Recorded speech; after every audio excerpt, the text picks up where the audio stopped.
In the Age of Sigmar, warriors from across the realms set out at the heads of newly forged armies. Vampiric overlords, monstrous green-skinned brutes, and aspiring lords of chaos, and more besides, forged their own path across countless battlefields.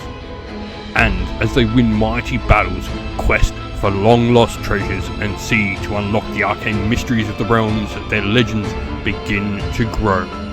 This is Path to Glory.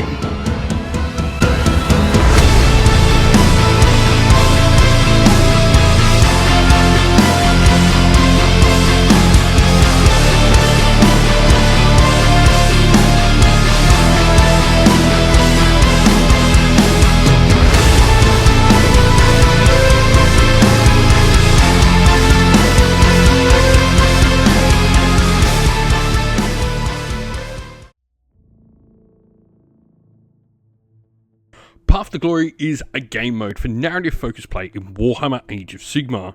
It's designed to have you start off with a bare-bones force of nobodies and have them write their own tales of adventure, conquest, and battle across the mortal realms via you, the players, playing the games of Warhammer Age of Sigmar. Narrative play is first and foremost supposed to be about telling a story. Everyone wins if a story can be told over the course of your campaign and battles. In this campaign, we'll be playing a very basic form of Path to Glory to give you an idea on how unit progression works in the system. If you'd like to see more narrative content, please do drop a like and comment and let us know what you'd like to see more of on the channel in the future.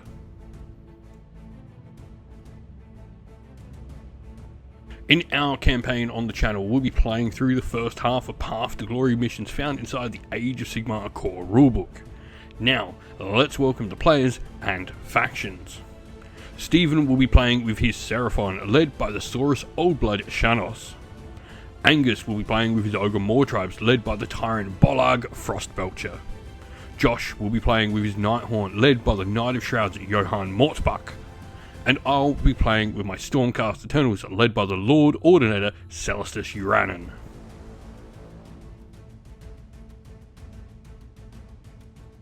In today's game, we're going to be playing the first battle plan, the Ruined Settlement. Now, this has both armies face off in some asymmetrical deployments. The objective is setting up 5 objectives on the table. These will represent important locations of a ruined Dawnbringer town.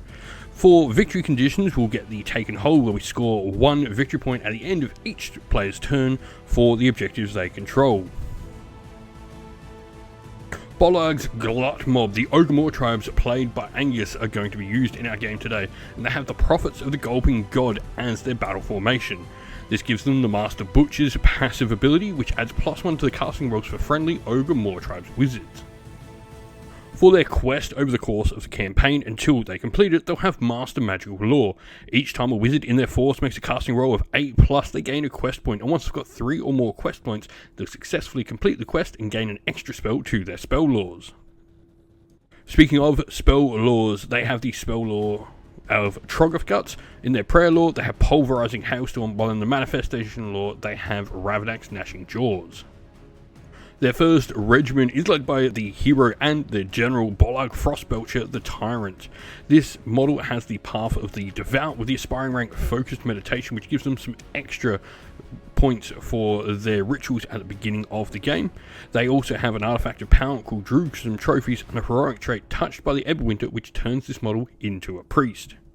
For units inside the regiment, they then have Karga's Iron Guts, a unit of Iron Guts, Gruffgood's Gluttons, a unit of Ogre Gluttons as well. The second regiment of the force has just a single hero in it, which is Goff Spittlemore, the Butcher. While Regiment 3 has a single hero as well, which is Grofkurg Greasefeast, the Firebelly. Our second force today is the Hoarfrost Choir, the Nighthaunt army played by Josh. They have the Hunters of the Accursed as their battle formation. This gives them Vengeful Malazan. This means they can pick 3 enemy heroes within 12 inch of a different friendly Nighthaunt hero to be the targets at the end of each turn, and they roll a d3 for each target, and on a 2+, inflict mortal damage equal to the roll. Their quest is Harness Manifestation. When they embark upon the quest, they pick one spell or prayer from a manifestation lore available to the faction, and then mark it down on their roster as wild. Each time that spell or prayer is used, they roll a dice, and they potentially get some more quest points to try and keep this endless spell or endless prayer manifestation around longer. For lores, they have the spell lore containing Shade Mist and a manifestation lore with Aether Void Pendulum and a Quicksilver Swords, which is currently a wild spell thanks to their quest. The first regiment in the force is led by the Army's General, which is Johann Mortbach, the Knight of Shrouds. This models from the Path of the Warrior and has the aspiring rank Berserker, the artifact power Light Shard of the Harvest Moon, and the heroic trait Ruler of Spectral Hosts. The aspiring rank Berserker does give this model the ability to reroll charges. For units, we then have the Gottlieb Sternburn, which is a Lord Executioner, the Shiverborn and the Whispering Dead, 2 units of Chainmass, and the Infernal Crescendo, the Black Coach. The second regiment then is led by Otto Brenner, which is a Guardian of Souls, and unit-wise in the regiment are the Howlers in the Wind, a unit of Murmorn Banshees. And so, here we are with the first game of Path to Glory. We have the Ogres deployed down on the table. We have Bolag, the Tyrant himself, leading his Iron Guts. His Gluttons off to his flank with the Butcher and the Firebelly there on the far objective. And then the Nighthaunt, led by Johann, that dastardly coward. He's got his Chainrust there, some Murmorn Banshees, a Nighthaunt Wizard that is the Guardian of Souls. We then have more Chainrust, Lord Executioner, and the Black Coach as well. So this is what the table looks like, and we'll go into first turn. Thank you all for watching today's video. If you'd like to help the channel grow some more, why not consider joining up to our YouTube members? This important feature here allows us to continue to produce more and more content of the various games you like to see on the channel. It also allows you to put in requests and ask what you would like to see more of on the channel in the future. Alrighty, so Nighthaunt are going to elect to take the first turn in our first game, so let's see what they can do. So, first action of the game, the Guardian of Souls is going to attempt to cast the Aether Void Pendulum. That is an 8, so that will successfully cast. Alright, so the Aether Void Pendulum is put down there, ready to go into those Gluttons. So, with nothing else to do in the hero phase, if there's Ogre's got anything to do. So with Counterspell as the command, spending a command point, you're going to do Troggoth Guts from your Butcher, needing a 5 to cast. That is a 7, that will cast, that won't get you anything on your quest though. That does is just give a bonus to the control score there of them, taking you to control 9 on that objective, but after that we can go on to movement for the Nighthaunt. And so the Nighthaunt have pretty much universally moved up. The Black Coach has moved across the table. You've got your Guardian Souls did spend a command point to enable it to run 6 auto. So you've now got the 4 objectives on the 4 objectives because you're just towing the line with your Banshees over here. So shooting, there is none. There literally is no shooting in this game. I have a pistol. Wait, I lied. The Ogres have a pistol. Oh, look. We were lying. The Black Coach does have shooting, so a 10-inch range. Going to target those Ogre Gluttons, I assume. So the Black Coach shooting needs 4s to hit, though. Crit auto wound on 6s. And there you go. That's easy. That's 1. And so that's 1 save. Rend 2. Rend 2. I think that's going to be probably all the way through. Damage. And so, yeah, straight through the Ogre armor. 2 wounds on one of the Gluttons. And now, shooting is over. So we have charges coming up next for the Nighthaunt. Starting with the Banshees.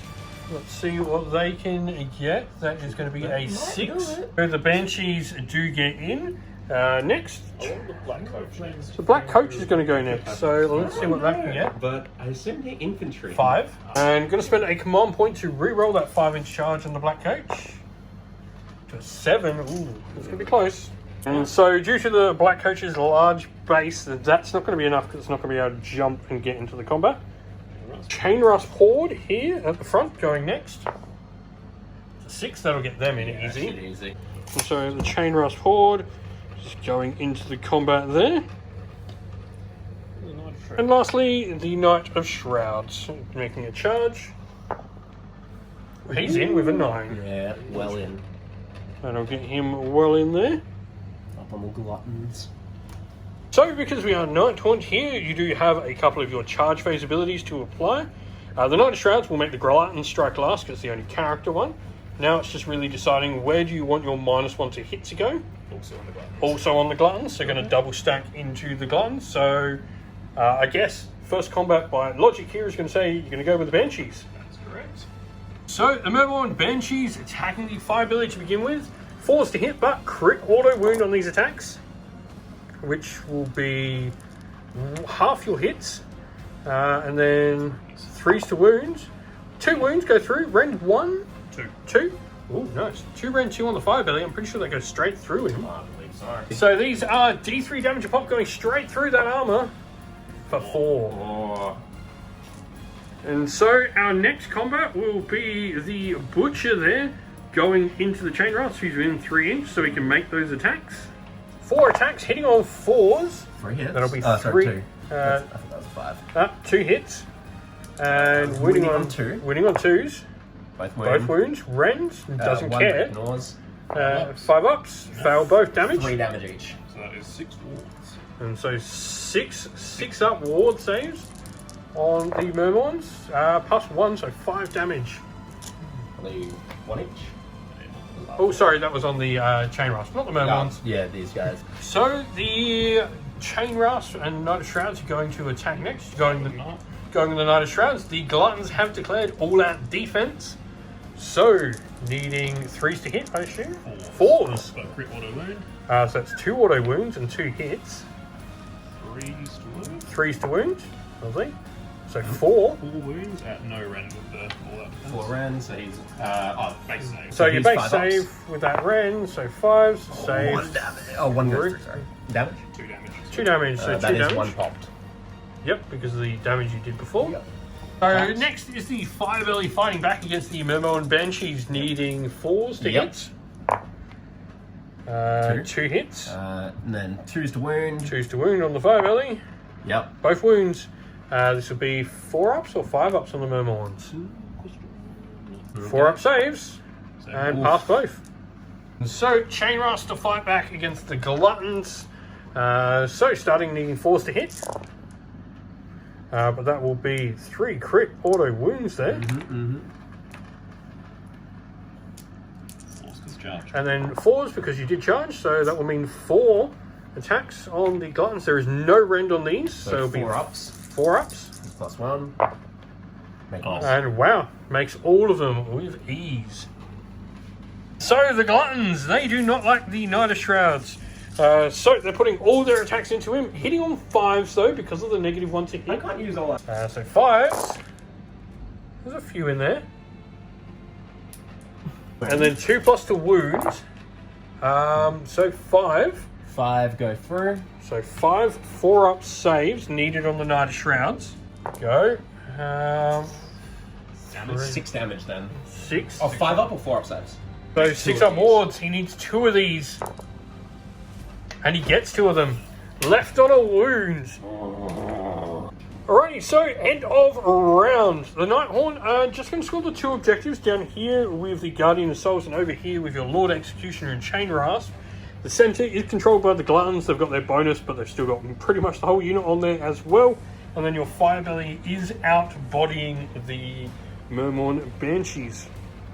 So, we'll go to Ogre More Tribes, turn 1.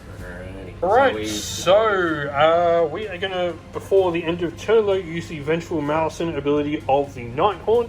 What character are we going to roll for first? We'll start with the Knight of Shrouds is going to pick the Firebelly. If you can get 5 or 6, you do slay him.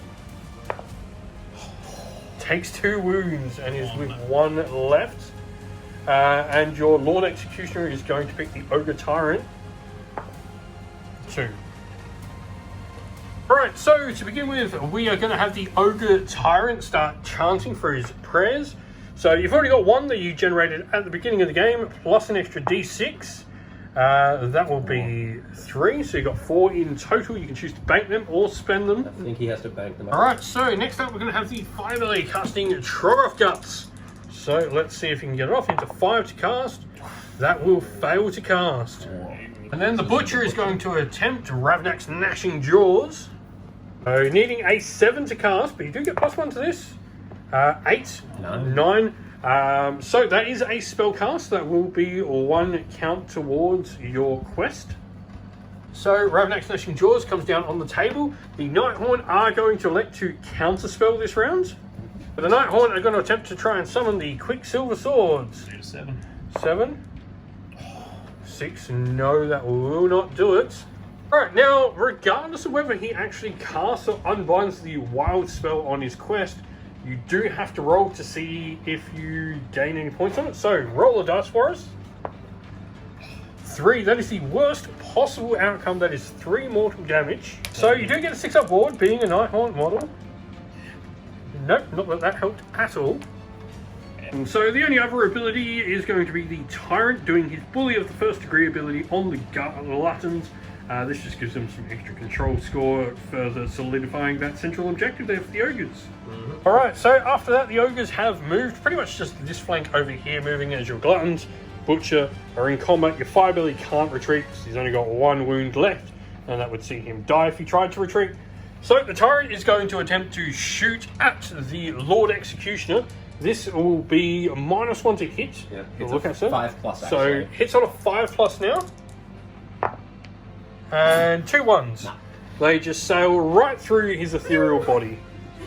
And so the Firebelly does have shoot in combat with his fiery breath. 6 attacks hitting on a 2+. 6 attacks hitting on 2s. That will be 5 hits. Winning on 3s. Winning on 3s. Will be 4 wounds. Yep. Don't care about your rend. So 4-up saves. That'll save 1. 2 damage each, so 6 damage. 6 damage in total. Oh, this could be bad for the Mermons. No saved. No save. I think that is them gone. That won't be that So that just leaves a single Mermon Banshee alive. Overshooting. Not too bad. So we'll go into charges, unless there is any counter shooting.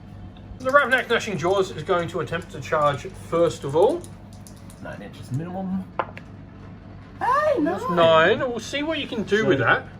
So unfortunately with a 9, it just won't allow the Gnashing Jaws to get in without sitting on unstable terrain. So next, going to go the Tyrant or the Gluttons first. We'll go with the... Right, so now your Ogre Tyrant is going to attempt to charge into the Chain Rasp. They're all looking for 3 inches. He's in. Yeah. So you want to look round to the... Oh, he might. So the Tyrant makes it in there into the Lord Executioner. Meanwhile, your Iron Guts are going to charge. And they get a 8, so that'll get them straight into the Chain Rasp board there. Just barely. Barely. Narrowly. Sorry, Yep. belly. Starting with the Tyrant, it gets D3 plus 1 on its charge. It'll mean it gets 2. 2 mortals. And so 6-up wards from Yeah, this. 5-up ward. 5-up ward, are you? Nope. And the Iron Guts are just the D3 mortals onto the Chain Rasp. So 2. 2, yeah. And no save. So at the beginning of this combat phase, your Iron Guts are going to declare down to the Iron Guts. So this will give them fights twice. However, they will strike last for their second activation. Meanwhile, the Lord Executioner there has his own ability. He can try and debuff a character, staring death in the face. So, 2-up? No, a 1. Apparently, the Ogre Tyrant does not give a damn. He does not fear God. And so the Ogre Tyrant is going to start the round off for combat. Because it's a character, you get +1 to hit. So let's be 3s or 2s? 3s. So starting with his glaive, 3 plus. Hits both times. Yeah. Wounding on a 2. Yep. I don't think this was just better say. Yeah, wounding on a 2 plus. 2 wounds. These will both be 4-up saves. Fail both. 2 damage each. 2 damage each. 5-up ward. 5-up ward. Dead. He takes 3.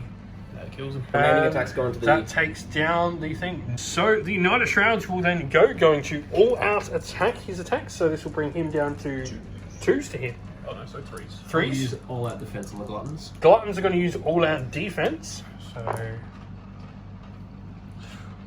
2 ones in there. And 3s to wound. Just 1. Yes. So a 5-up save on the Glutton. Saved it. Oh. So the Chain Rasper are actually going to put their attacks into the Butcher this time, because you've not got an all-out defense there. So first of all, you need 4s to hit. 5s to wound now, because you haven't charged this round. So just the 1. No rend. No rend. I think. And 1 5-up save. Saves it as well. So the 5L is going to take all-out attack on the Murmur and Banshees. So let's see what happens. 3 plus. 3 plus. All hit. 2 plus. 2 plus the wound. All wound. 3 4-up saves on the remaining Murmur and Banshee. There we go. Passes 2. D3 damage. D3 damage. So if you roll a 1, you're living at least. And he did. And 6-up ward. No.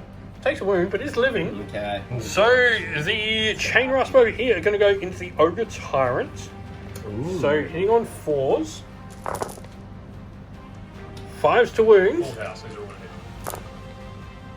hit. I mean, that's probably one of your better rolls. 3. 4 no rend on 4-ups. Fails 2. And then 2 6-ups. 2 6-ups wards, thanks to the Iron Guts being there. No. No, so it takes 2. Number 1. So the Iron Guts going into the Chain Rasp, hitting on 4s. Not the greatest, to be honest. Well, luckily they get to do it twice. And winning on 2s. 3, but these will all be 5-up saves because you don't care about rends. So they did. Pass 2, take 1, that is 3 damage, so that'll... 6 up ward. Well, yeah, 6-up ward, yeah. 3 damage. 3. Next is the Mermon, Banshee into the 5LE, needing 4s. Yep. Hits once, needing 3s to wound with Mermons. Oh, no. Alright, so the Gluttons are going to go next. All the regular Gluttons are going to go into the Knight of Shrouds. The champion will be going into the Chain Rasp.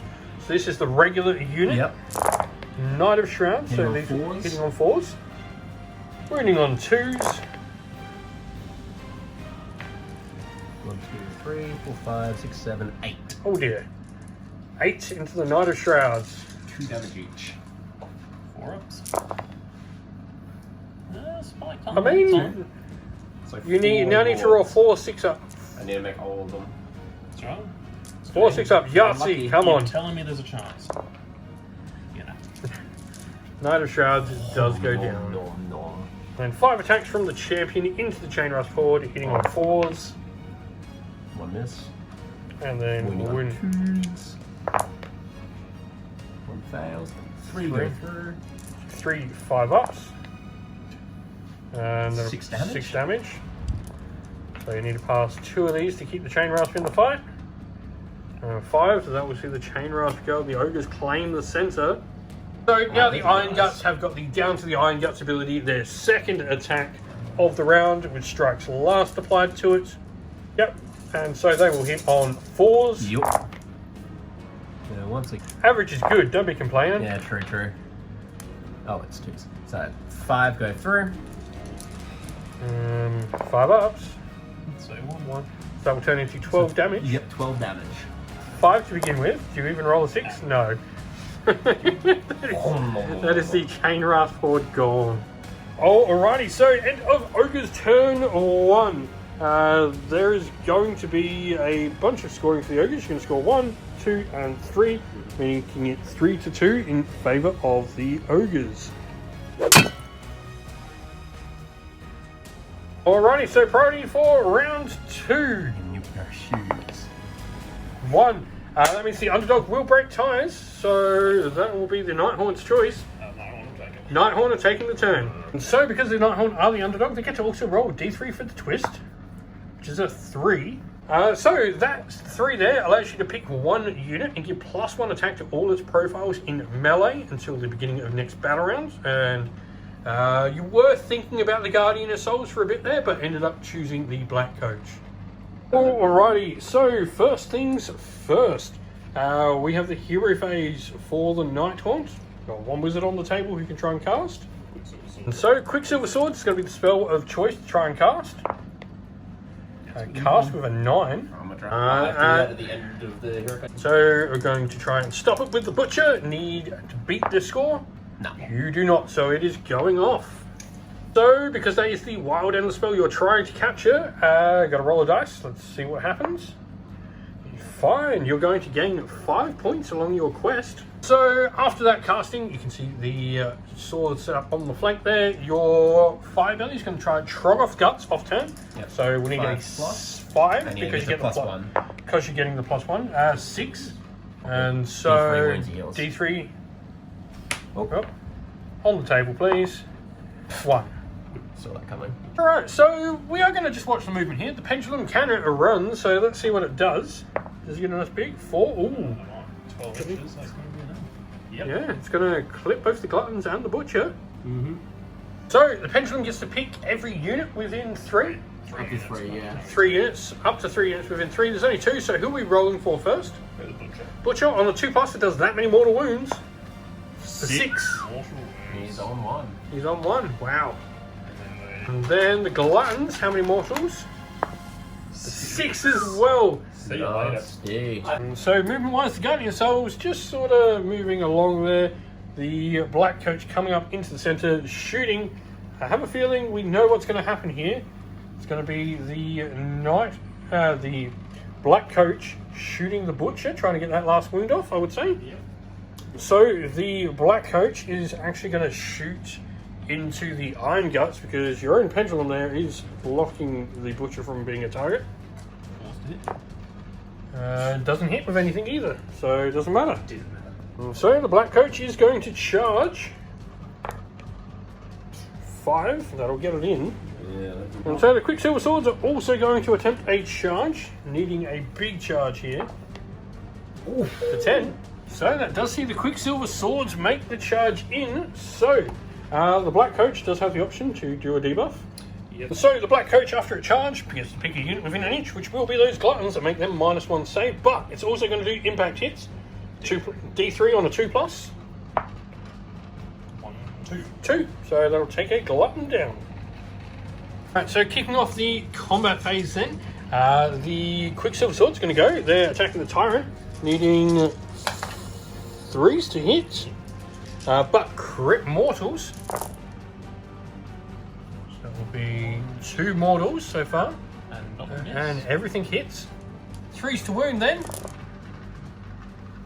Just a couple, so it's going to be 8 wounds. 2. So 8 4-up saves thanks to all that defense. Will be 2. Oh, that isn't. I think that's him. So it's Because 4. he doesn't get wards against the. And with that, that is the Tyrant down because the Quicksilver Sword do not allow ward saves against them. Firebelly goes next into the Murmur and Banshee. 4+. 4+, 2. 2 hits, and 2s to wound. Oh, nothing. You can't. Alright, so next up we have the Black Coach. So technically it is here, but Black Coaches and their, overhang of another base itself again. We're going to do the Ethereal Steed's Ghostly Hooves and Teeth into the Butcher. We've got all out attack going, so these are hitting on 4s for crit auto wound. Sorry, they are hitting on 5s, not 4s. Not that it matters there, though. Crit auto wins. God, those rolls have turned around, dude. 3s to wound. Yeah, 3s to wound. Yeah, they have turned around, haven't they? 9. Yeah, I mean, 8. 8 5-up saves. Needs to pass them all. He tried. There's a couple, but the Butcher goes down from the Steeds kicking him in the teeth. Horse meat's not on the menu because they're skeletons. So next up, the Relic Bearers Spectral Weapons. These will get the bonus plus to hit. Oh no, they won't. They're companion as well. So they're still forced to hit. 2 crit autos. Your rolls are somewhat dimmed off there. Forced to wound. No, it's just the 2. No rend. Damage 1 on the Gluttons. 5-ups. 5-ups. 1 Fails wound. 1. And so now the Wraith on top will get the bonus to hit from all that attacks. 6 attacks now. 2s to hit. Thank goodness I did that. All hits. There was 1 crit auto wound. And then 3s to wound. All by 1, so it'll be 5 through at -2 damage 2. Oh wow, 5, 10 damage. Wow, he'll be on 1. Wow. So now the glutton gets to fight back. He's on 3 wounds. So the glutton, 4 attacks. I to go all out attacks, but it's just gonna be wasted. 4 ups. Would have got you an extra hit. Yeah. 2's to wound. Yep, 2's to wound. 8 both wound. And Black Coach, 4 ups. Yep. Hey, there we go. Got it with these sixes. Oh my How god. have the dice gods swung? Yeah, from last round. So lastly for combat is the Mermon Banshee. 2 attacks, 4's to hit. And misses. Right, so after the Black Coach has killed someone, it can bring a character back to the table, brings back the Knight of Shrouds at the end of the turn, and now because you've got a hero near that fire belly at the end of the turn, you could potentially do some mortal damage to it. So 3 mortals, that takes the fire belly down. Not to mention in this game. So that is the that's the fire. roll 2 hit. So end of turn, your glutton does potentially get to try and heal as well. So If I roll a 1 or a 2, I'm gonna cry. 4. 3 hit points. Get some moves back. Mortals. So both. So we then go into Ogre's turn 2. The Nighthaunt did score 3 points at the end of their turn as well. And so no hero phase for the Ogres to speak of, so it is just movement straight away, what those Iron Guts are going to be doing. It is down to the Iron Guts. The Iron Guts move, there is no shooting phase to speak of, so we're going charges with those Iron Guts. Let's see what we can get. That's a double 1, that's a failed charge. Command point? They have to be issued by leaders, don't they? No. And so a reroll. I pissed away all my luck. Oh. And so impact hits for the Iron Guts then. 2. 2. And these will be 6 up wards. Save neither, so it takes 2. God. Right, so the Iron Guts are going to be the first thing swinging this round. Now they are going to use all their attack. You're also going to use Discorporeate on the Black Coach, giving you a 5 up ward this round instead of 6. Iron Guts hitting on 3s. And then wounding on 2s, however. Well, there's my Snake Eyes bomb. 7. Yeah. 7 4-up saves to begin with for the Black Coach. Ooh, fails 3, which will turn 9 into damage. 9. So not And the 5 gods up having it ward. eaten. Saves 2 of them, so takes 7, taking you to 8. 9. So 3 wounds. Commentator here can't math for crap. Alright, so the Black Coach is going to strike back. It's going to put the Wraith weapons into the remaining Glutton, and everything else from it will be going into the Iron Guts there. We'll start with the Wraith weapons. These are 3s to hit. Crit auto wound, and then 3s. That is 5 at -2. That is just the Glutton gone. Overkill is the best kill. The Relic Bearer Spectral Claws. 4s and 4s. 4s and 4s. 6 is crit wound. And then 4s to wound. So it will be 3 in total at rend 1. No rend. 3 5-up saves on the Iron Guts. What makes it? That's Damage? 2. 1. And the Ethereal Steeds, Ghostly Hooves and Teeth. 5 and 3. A mouthful of an attack. That will be 2 crits and nothing else hits. So just 2 saves. No rend. 5 ups. Save 1, takes another. Number 1. So, because the Black Coach did destroy a unit again, you get to bring back another character. So, alright, so end of turn, you then brought the Lord Executioner back there, taking the objective off. So, for the Nighthaunt then, on that turn, sorry, it's Ogre's turn, sorry. Ogres will just get the 1 point because they will control the center. You lost that one due to the Executioner going there. Today's video is sponsored by the Warhammer merch shop. Want to grab some merch for your favourite Warhammer army? You can use our affiliate link down below to grab your next purchase and help support the channel at the same time. So roll off for turn 3. Ogres will get it. Okay. Would you like? So the Ogres will be taking the double turn. They are going. That is because you're taking a double turn now. means he will be the underdog. Yep. Underdog ability Yep. for the Nighthaunt, because the ogres detect the double, 5. Plus 1 attack on the profiles, going on the Black Coach again. Or on the Lord Executioner. Going to go on the Lord Executioner for it this time. And so the ogre's turn revolves around a hero phase, done. Movement phase, done. Shooting phase, done. Charge phase, done. Combat phase, yay! Let's do some things. And he's doing a Discorporate on the Black Coach immediately. The Iron Guts doing all that attack, I'm assuming. Mm-hmm. So hitting on 3s. 2+ to wound. That is 6.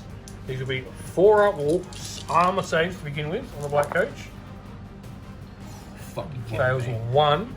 That is enough to potentially kill 3 it. damage though. He's 5 gonna fail up. all of them. Surely I'll go one at a time. It's alive. What? It lives. Yeah. It is on a wound. Yep. Yep. So the Black Coach is going to go back in, and no more commands for either models. Goes to hooves and teeth. Goes to hooves and teeth. 5s. 5s to hit. Crit auto wound on those 2. One more hit. That'll wound on a 4. Yes. So 3, no rend. 5 ups. 2, that will take 1 down and put another wound on a different Iron Gut. And then the Relic Bearer's special weapons. 4 and 4. Be no crit auto wounds, but 4 hits on 4s and then 4s. 2 more regular saves.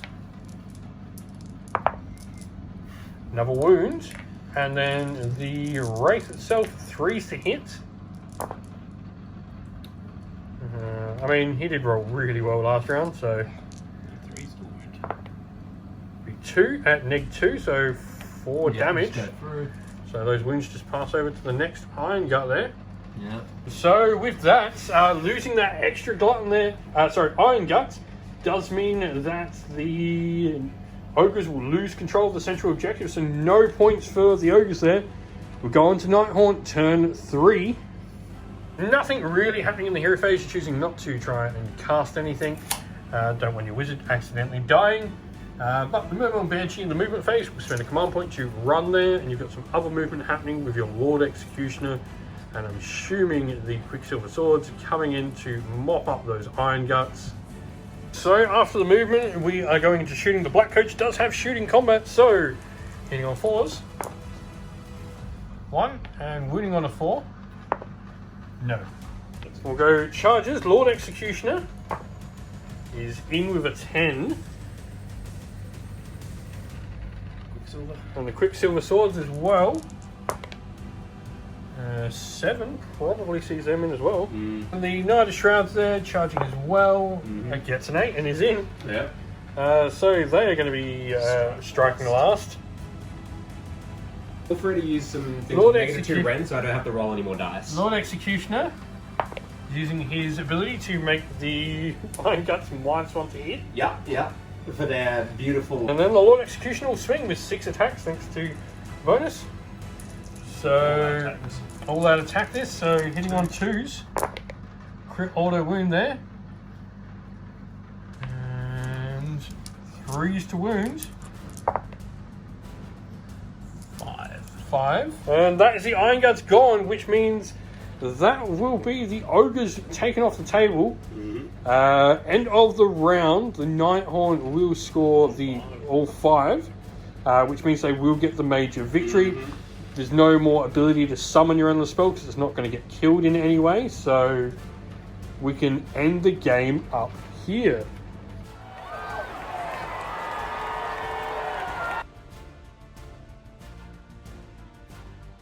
And so, at the end of the game, the Ogre Moor Tribes, Golag's Glut Horde, will gain a single quest point. For glory, they'll gain 30 points for partaking in the battle. Experience-wise, they do get 5 victory points on their Gluttons, which are the chosen warriors of the game, and everything else in their force, as it didn't make it to the end of the battle and is not the chosen warriors, gains a single glory. They do have the Gluttons though, get to 5 glory points, which is enough to upgrade and get them to the Path of the Defender, which will give them the Harden Resolve ability, allowing them to heal at the end of each round. The Nighthorn for today will gain 5 quest points. Glory-wise, they gain 50 for winning the game, though they weren't able to keep their general alive, which does lose them 5 of the glory available. Their Black Coach gains 7 glory, and everything else in their force gains a single glory point, whether or not it was something that was taken off the table or, unfortunately, rolled a 1 on the D3 if it survived the game. Like the attackers and the gluttons there, they will have the Black Coach go for Path of the Attacker, which gains the Battle Fury ability, which allows it to re-roll charges.